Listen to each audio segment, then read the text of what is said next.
Most gardeners treat summer like a battle they are slowly losing. The sun climbs higher, the soil cracks, the water bill creeps up, and half the garden sits there sulking. But there is a small group of plants that look at a 100-degree afternoon and treat it like an invitation. While your lettuce bolts and your tomatoes droop in the heat of the day, these crops are pushing new growth, climbing higher, and filling baskets with food. Some of them actually slow down when the weather turns cool and only hit their stride once the air gets thick and hot. Today, I'm walking you through 8 heat-loving crops that practically run themselves through the worst of summer. A couple of them are true plant once perennials that come back on their own year after year. The rest are tropical plants that grow with so much vigor in the heat that they deliver all season long with almost no fuss from you. If you have ever stood over a wilted bed in August, wondering why you bother, this is the list that changes how your summer garden works. Stick with me to the end, because the last section ties all of it together into a simple, low-effort routine. The sun-proof strategy. Before we get to the plants, it helps to understand why the usual summer favorites struggle in the first place. Crops like lettuce, spinach, peas, and the cabbage family are cool season plants by nature. They evolved to grow in mild spring and fall weather. When the days get long and the temperatures climb, these plants get a chemical signal that the season is ending, so they rush to flower and set seed. That is the bolting you see, where a leafy plant suddenly shoots up a tall stalk and the leaves turn bitter. No amount of watering stops it, because heat and day length are the trigger, not thirst. On top of that, most familiar garden vegetables have shallow, water-hungry root systems sitting in the top few inches of soil. That upper layer is exactly the zone that dries out fastest and bakes hottest, so you end up dragging the hose out every evening just to keep them limping along. It is a survival mindset, and it is exhausting.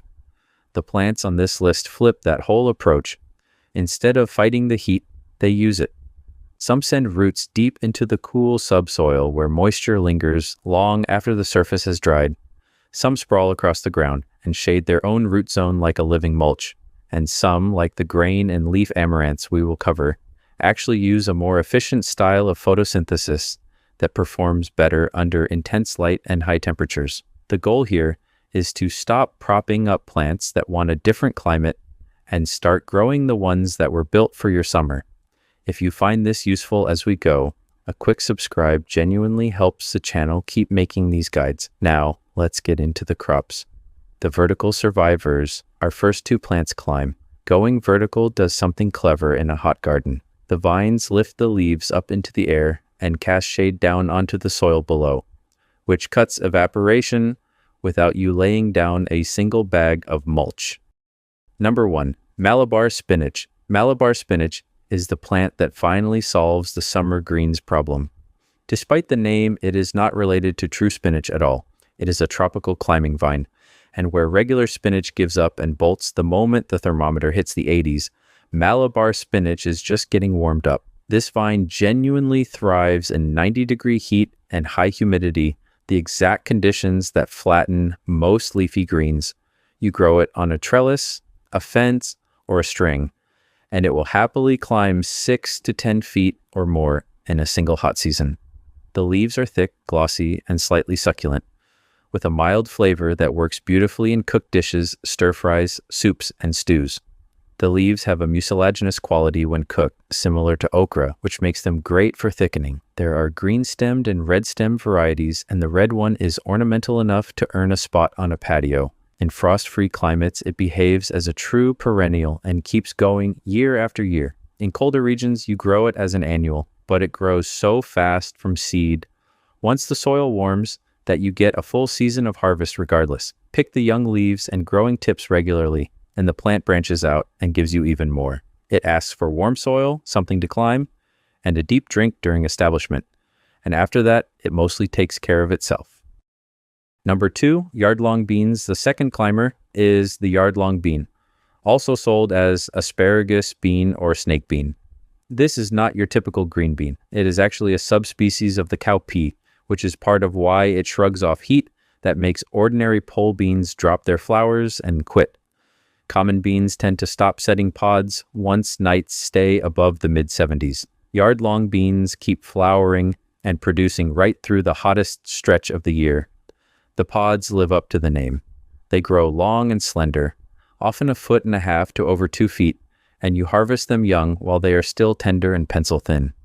The flavor is denser and slightly nuttier than a standard green bean, and they hold up wonderfully in stir-fries because they do not turn to mush. A few plants on a tall trellis will keep a kitchen supplied for weeks. There is a quiet bonus here too.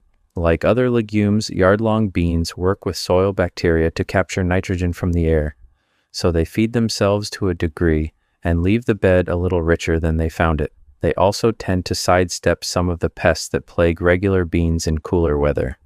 Give them sun, give them height to climb, and keep picking. The more you harvest, the more the vine produces. Roots that dive deep. The next two crops win the summer underground. While shallow-rooted vegetables fight over the moisture in the top few inches of dried-out soil, these plants reach down into the deeper layers where water stays available far longer. Number 3. Sweet potatoes. Sweet potatoes are one of the most forgiving crops you can plant for a hot summer, and they pull double duty above and below the ground. You plant them from slips, which are the rooted shoots that sprout from a mature tuber, and once they take hold, they send out a dense network of roots that ranges widely through the soil in search of moisture. That deep, far-reaching root system is why an established sweet potato patch can ride out dry spells that would leave a tomato plant collapsing. Above ground, the vines sprawl out and blanket the bed in broad leaves. That canopy works like living mulch, shading the soil, blocking weeds, and slowing evaporation across the whole bed. You essentially get a self-mulching crop, and do not overlook those leaves because sweet potato greens are edible and genuinely good cooked, treated much like spinach, which gives you a steady harvest all summer long before you ever dig a single tuber. They do need warm soil and a long, hot growing season, which is exactly what summer provides. One word of caution that keeps this honest: sweet potatoes actually produce smaller tubers if you overwater or overfeed them with nitrogen, because the plant pours its energy into leaf growth instead. So neglect genuinely works in your favor here. Plant them, let the heat do its job, and dig your harvest in the fall. Number 4. Okra. Okra is the plant that seems to enjoy the weather that punishes everything else. It is a close relative of hibiscus and cotton, both of which love long hot summers, and okra carries that same heritage. It develops a strong taproot that anchors deep and pulls moisture from well below the surface, which is the foundation of its real drought tolerance once the plant is up and growing. Where many garden vegetables stall out in extreme heat, okra speeds up. In peak summer, a healthy plant can produce pods so quickly that you need to check it every day or two, because the pods turn woody if you let them get too big. Harvest them young, around 2 to 4 inches depending on the variety, and the plant keeps cranking out more in response. This is a crop where regular picking directly drives the yield. It handles poorer soils, it tolerates dry conditions far better than peppers or tomatoes, and it rarely needs babying once established. The plants can grow tall and put on a pretty show of yellow hibiscus-like flowers along the way. Give okra full sun and warm soil, and it will outproduce almost anything else in the bed during the dog days. The deep taproot is the whole secret, and it is the reason this crop needs only a fraction of the hand watering that shallow-rooted summer vegetables demand. That is the halfway point. If even one of these has gone onto your planting list, drop the plant's name in the comments. I read them and they shape the next videos. The self-shading powerhouses, these next two crops protect themselves by the way they grow. They spread low and wide with thick foliage, creating their own ground cover that keeps the soil beneath cool and moist. Number 5, New Zealand spinach. New Zealand spinach is another plant borrowing the spinach name without the spinach problems. It is a completely different species, a sprawling warm season green that tolerates the heat, mild drought, and even salty coastal conditions that true spinach cannot handle. Crucially, it does not bolt in summer, so you get tender greens during the exact months when the lettuce patch has given up. The plant grows low and branching, spreading outward into a thick mat of small, fleshy, triangular leaves That dense sprawl acts as its own living mulch, shading the soil, holding in moisture, and crowding out weeds across the bed. You harvest by pinching off the tender growing tips, and just like a hedge that you trim, the plant responds by branching out and producing even more. A single planting can keep going productively for months. One honest and important tip on this one. New Zealand spinach contains oxalates, so it is best blanched in boiling water for a minute and the water discarded before you eat it. After that quick step, it cooks up just like spinach with no bitterness. It is heat-proof, low maintenance, and once it is established, it largely fends for itself with the occasional deep watering. For a frost-free climate, it can carry over as a short-lived perennial, reseeding and returning on its own. Number 6. Amaranth. Amaranth might be the most impressive performer on this entire list when it comes to using heat as fuel. This is the plant I mentioned earlier that runs on a more efficient engine. Amaranth uses what botanists call C4 photosynthesis, the same high-performance system found in corn and sugarcane. In plain terms, it captures carbon and converts sunlight into growth far more efficiently under intense light and high temperatures than ordinary crops can. So when the sun is blazing and other plants are just trying to survive the day, amaranth is actively speeding up. It comes in leaf types and grain types. The leafy varieties give you a steady supply of greens, known in many cuisines as callaloo, that cook down tender and mild and are loaded with the nutrition. The grain types produce tall, dramatic seed heads in deep reds, golds, and purples that are both edible and genuinely beautiful in the garden. The broad leaves shade the soil below, and the plant is naturally drought-tolerant thanks to that efficient water use. Amaranth is also famously easy. It reseeds readily, sometimes a little too readily. So many gardeners find volunteer plants popping up the following summer with no effort at all. Sow it once into warm soil, harvest the young leaves as you need them, or let a few plants run to seed, and you have a self-renewing supply of greens and grain through the hottest part of the year. The plant it once perennials. The final 2 crops are the true perennials on this list. You plant them a single time, and they come back on their own season after season, which is about as close to a self-sustaining harvest as a garden gets. Number 7. Jerusalem artichoke. The Jerusalem artichoke, also called the Sunchoke, is neither from Jerusalem nor an artichoke. It is a native North American sunflower grown for its crisp, knobby underground tubers, which taste a bit like a water chestnut crossed with a mild artichoke heart. They are excellent roasted, sautéed, or sliced raw into salads. This is a genuinely tough, drought-tolerant perennial. The plants grow tall, often 6 to 10 feet, with cheerful yellow sunflower blooms in late summer, and they handle heat and poor soil without complaint. You plant a few tubers once, and the patch returns every year with essentially zero input from you. In fact, the main thing to know about sunchokes is that they are so vigorous they can spread aggressively, because any tuber left in the ground will resprout. The smart move is to plant them in a contained bed or a dedicated corner where you do not mind them taking over. One honest heads up for the kitchen.